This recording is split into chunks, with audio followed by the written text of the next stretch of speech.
Take 1. Na verdade tem uma história muito interessante, porque mais pra frente na minha história, da minha carreira, eu virei diretor. Eu nunca tive o apoio da minha família, porque era uma coisa muito incerta. E o meu pai, quando eu tinha virado diretor, aí sim ele tinha todo o orgulho de mim. Quer dizer, nunca ninguém apoiou, mas depois que você vira, aí todo mundo te dá os parabéns, aí é legal pra caramba. Ele fala, gozado, aqui no quarteirão tá cheio de médico, cheio de advogado, mas não tem nenhum diretor de televisão. O único diretor de televisão é meu filho. Aí ele tinha orgulho. E uma vez ele conversando comigo, ele falou assim, caramba, você realmente gosta disso aí, né, rapaz? Eu falei, gosto, mas por que o senhor está falando isso? Ele falou, porque eu me lembro quando eu levei você no cinema, em 1977, era um filme do James Bond, era um filme, não me lembro, O Espião que Me Amava, era um filme desse.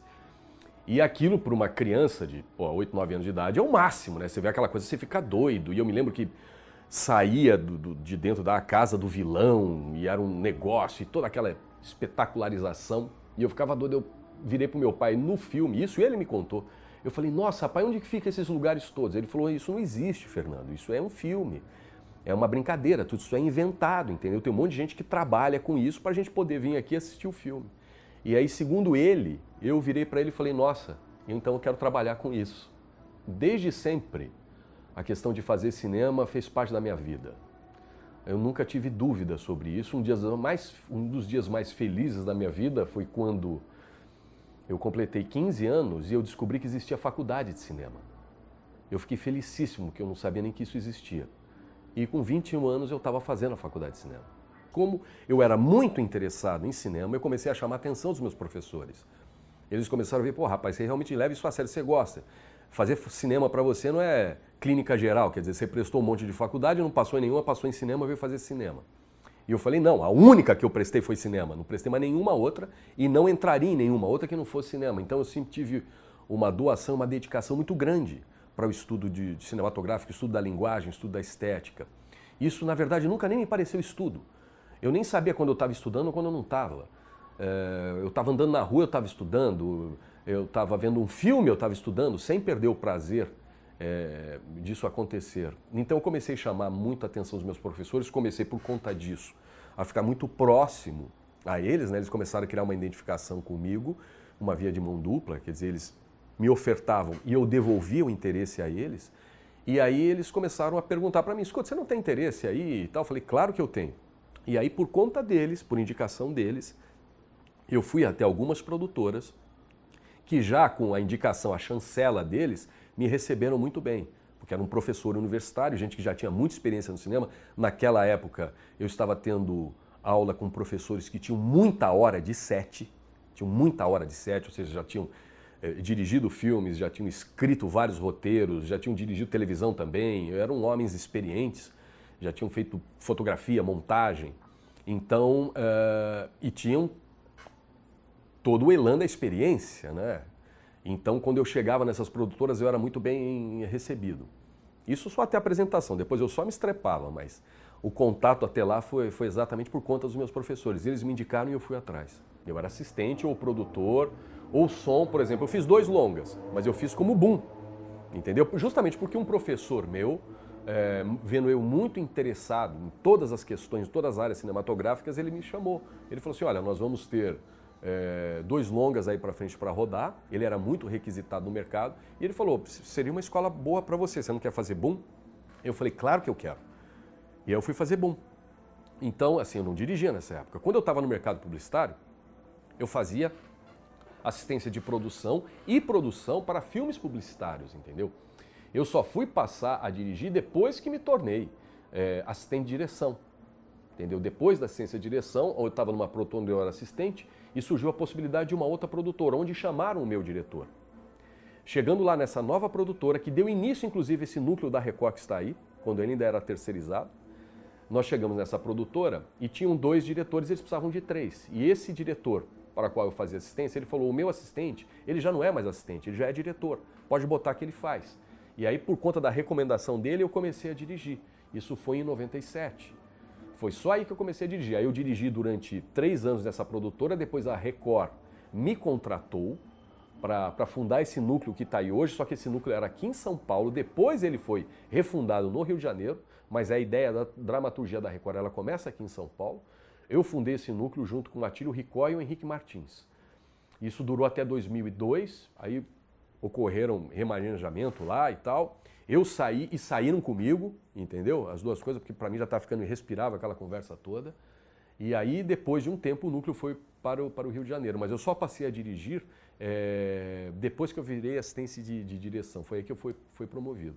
Eu sabia o que eu queria, eu sabia para onde eu estava indo, mas o fato de eu chegar lá foi um encaminhamento, uma sequência de acasos que foram ocorrendo e que fez com que eu me tornasse diretor, talvez até com menos competência do que outras pessoas, com mais competência do que eu, mas que não estavam na hora certa, no lugar certo, porque isso ocorre também. Mas o sujeito pensa, bom, peraí, então se eu vou ficar contando com acaso, o negócio é meio complicado. Ele é complicado de qualquer maneira, ele é complicado de qualquer maneira. Se eu te falar a linha, eu comecei como assistente de produção, depois passei a produtor, depois passei a assistente de direção e depois passei a diretor. Foi essa linha. Que parece uma coisa retilínea, organizada, mas na verdade é um acaso puro como essas passagens foram se dando. Entendeu? Às vezes foi por desistência de pessoas, às vezes sim, por eu estar na hora certa, no lugar certo, às vezes alguém resolveu empreender algum projeto e eu estava disponível e a coisa acabou acontecendo ali, ó, você faz essa parceria comigo, no começo vai ser difícil, mas depois a gente dá um jeito. Falei, não, vamos embora, não tinha nada a perder. Na verdade, o que sempre me manteve no caminho para a direção foi o fato de eu gostar muito do que eu estava fazendo. Então, para mim, não era perda de tempo. Eu nunca esperei uma bandeirada de chegada.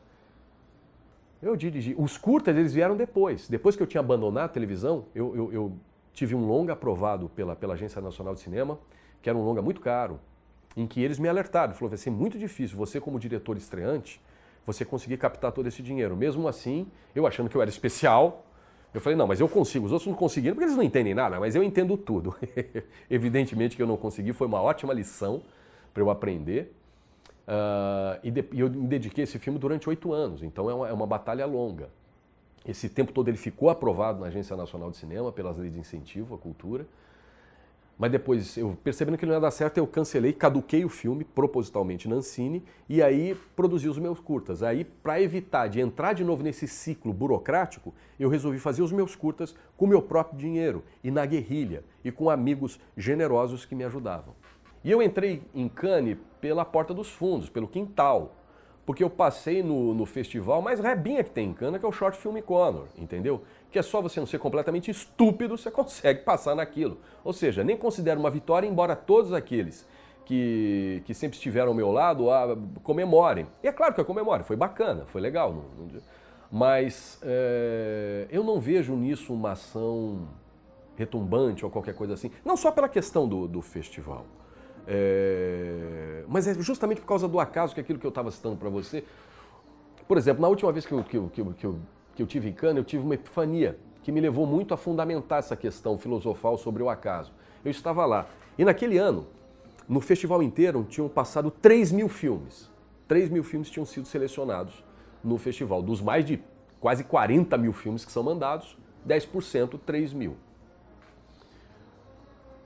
Uma hora eu parei para analisar e contextualizar aquilo, eu falei, seria de uma estupidez muito grande da minha parte. Seria ilógico da minha parte eu achar que um roteiro meu é melhor do que de 3.000 pessoas que estão aqui. E assim, eu estava participando do Short Film Conor, eu não estava na seleção oficial, que são 10 filmes. Dos 30.000, 40.000, 10 sobram. Presta atenção, eu estou falando de curta-metragem, Sobram 10 filmes. Por que aqueles 10 entraram? Mesmo a despeito da qualidade que muitos tinham. Alguns nem acho que tinham. Depende muito de uma circunstância, da pessoa que vai fazer a seleção para aquilo lá. E eles trabalham com triagens, entendeu? Eles trabalham com triagens. Então, eles pegam um bolo de filmes, selecionam, fazem uma peneira, depois vão para a próxima triagem. Selecionam, fazem uma peneira, vão para a próxima triagem. O meu último filme que eu mandei, A Ordem do Caos, ele chegou até a última triagem, o que para mim já foi uma vitória. Ou seja, se eu tivesse passado pela última, eu estaria na seleção oficial. Alguém, lá falou, não, esse filme não vai entrar por causa disso, disso, disso, provavelmente deve ter feito a defesa dele para o meu filme não entrar. É um mero acaso, é um absoluto acaso, isso não tem a ver com excelência, porque o volume é muito grande. Eu não posso imaginar, por exemplo, o que eu estava querendo dizer, entre esses 3 mil, ou mesmo em pessoas que mandaram e não tiveram os filmes selecionados, entendeu? Os outros 27 mil que ficaram fora, será que não tinha lá um Stanley Kubrick? Será que não tinha lá um Hitchcock? Um Orson Welles? Será que não tinha nenhum desses caras lá? Um Fellini? Eu acho que provavelmente deveria ter.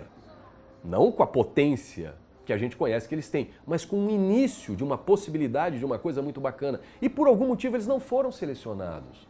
Então o fato de eu estar ali também era um acaso. Por isso que eu não me desmerecia por estar ali.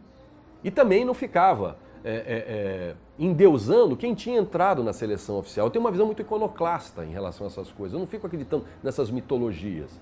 Eu falava, eu tenho certeza que tem gente aqui que é muito melhor do que eu e eu entendo muito de cinema, eu entendo muito do que eu falo isso com propriedade, eu falo com moral, eu entendo do que eu falo, sem medo de ser arrogante, eu sei do que eu estou falando. Tinha gente lá com certeza melhor do que eu, mas que por algum motivo não entrou. O dia que o sujeito foi fazer a seleção, vai ver que não estava num bom dia, não entendeu a linguagem do cara, porque você precisa entender de linguagem pra caramba para você fazer uma seleção. E hoje é uma coisa que, aí sim você precisaria de excelência. Você precisaria de excelência não só para você fazer, mas para você entender o que está sendo feito.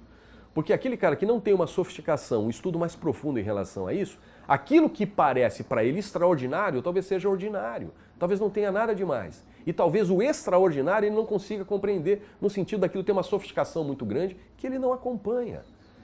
E vai ver que foi isso que aconteceu com um jovem Stanley Kubrick, com um jovem Orson Welles que estava lá parado olhando a gente entrar, porque você só entra no festival com crachá. Quem não tem crachá não entra de jeito nenhum. Então eu imaginei quantos jovens, e aí eu voltei até a minha própria história, eu falei assim, eu provavelmente também era um desses, provavelmente, com certeza eu era um desses aí, há 20 anos atrás, olhando e falando, meu Deus, será que um dia eu vou conseguir participar desse festival? O festival acaba servindo nessas circunstâncias.